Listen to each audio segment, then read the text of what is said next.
పెహల్గాం ఉగ్రదాడికి పాల్పడిన ముష్కరులు 3 నెలల పాటు ఎక్కడెక్కడ తిరిగారు? ఇన్నాళ్లు దట్టమైన అడవుల్లోనే ఉన్నారా? వారి జాడ ఎలా కనిపెట్టారు? ఎలా మట్టు పెట్టారనే విషయాలు ఉత్కంఠ రేపుతున్నాయి. అనేక సందేహాలు వెంటాడుతున్న నేపథ్యంలో కేంద్ర హోంశాఖ అధికారుల వివరణలు, పార్లమెంట్లో హోంశాఖ మంత్రి అమిత్ షా ప్రకటనతో క్లారిటీ ఏర్పడింది. పెహల్గాం దాడికి పాల్పడిన ఉగ్రవాదులు సులేమాన్, జిబ్రాన్, అఫ్ఘానీ తప్పించుకునే అవకాశం లేకుండా చుట్టుపక్కల ప్రాంతాలను భద్రతా బలగాలు చుట్టుముట్టాయి. దీంతో ఉగ్రవాదులు సులేమాన్, జిబ్రాన్, అఫ్ఘానీ స్థానికంగానే తలదాచుకున్నారు.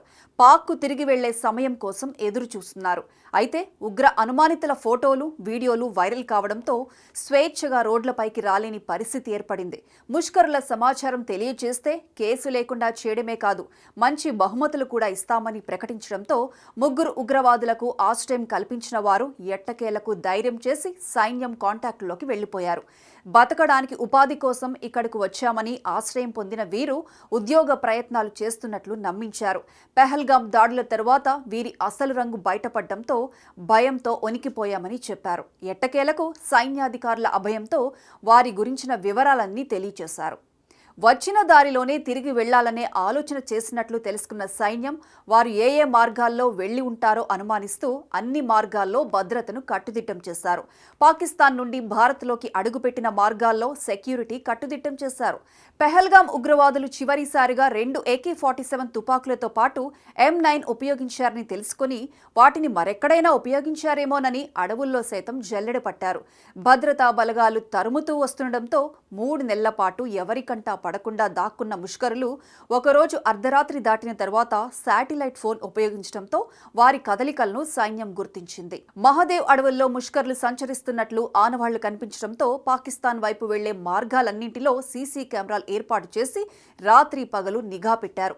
అడవుల్లోని సొరంగ మార్గంలో తిరిగి వెళ్లడానికి ముష్కరులు ప్రయత్నిస్తే భారీ వర్షాలకు సొరంగాలన్నీ వరద నీటితో మునిగిపోయాయి. దీంతో సహాయం కోసం పాక్లోని మిత్రులకు శాటిలైట్ ద్వారా ఫోన్ సంప్రదింపులు చేస్తుండగా భద్రతా బలగాలు వారి సిగ్నల్స్ పసిగట్టాయి. మహదేవ్ అడవుల్లోనే ఉగ్రవాదులు సంచరిస్తున్నారని నిర్ధారించుకున్న భద్రతా బలగాలు పశువుల కాపర్ల సహాయంతో వారిని పట్టుకునే వ్యూహం రచించారు. ఖరీదైన సిగరెట్ ప్యాక్లు, చలిని తట్టుకునే కోల్డ్ కాఫీ, చాక్లెట్లు ఇచ్చి పశువుల కాపర్లను మచ్చుక చేసుకున్నారు. వారి సంచారం కనిపిస్తే తమకు తెలియజేస్తే మంచి బహుమతి, భారీగా నగదు ఇస్తామని ఆశపెట్టారు. కొందరు పశువుల కాపర్లతో ఉగ్రవాదులు నిజంగానే సంబంధాలు పెట్టుకుని బయట నుంచి ఆహార పదార్థాలు తెప్పించుకుంటున్నారని గుర్తించారు. పశువుల కాపర్లను రహస్యంగా అనుసరిస్తూ వెళ్లి అదను చూసి మట్టుపెట్టారు. ఆపరేషన్ మహదేవ్ ఎన్కౌంటర్లో చనిపోయిన ముష్కరులు పెహల్గాంలో దాడికి పాల్పడిన వారా కాదా అనే అనుమానాలను నిర్ధారించుకునేందుకు వారి నుంచి స్వాధీనం చేసుకున్న ఆయుధాలను శ్రీనగర్ నుంచి చండీగఢ్లోని కేంద్ర ఫోరెన్సిక్ సైన్స్ ల్యాబ్కు పంపి పరీక్షలు చేయించారు. ఆ తుపాకులను నిపుణులు పేల్చి చూసిన అనంతరం ఖాళీ తూటాలను పెహల్గాం వద్ద దొరికిన వాటితో పోల్చి చూశారు. పెహల్గాం ఊచకోతలో వాడిన తుపాకులు ఇవేనని ఫోరెన్సిక్ నిపుణులు నిర్ధారించడంతో కేంద్ర ప్రభుత్వం పార్లమెంట్లో ప్రకటన చేసింది.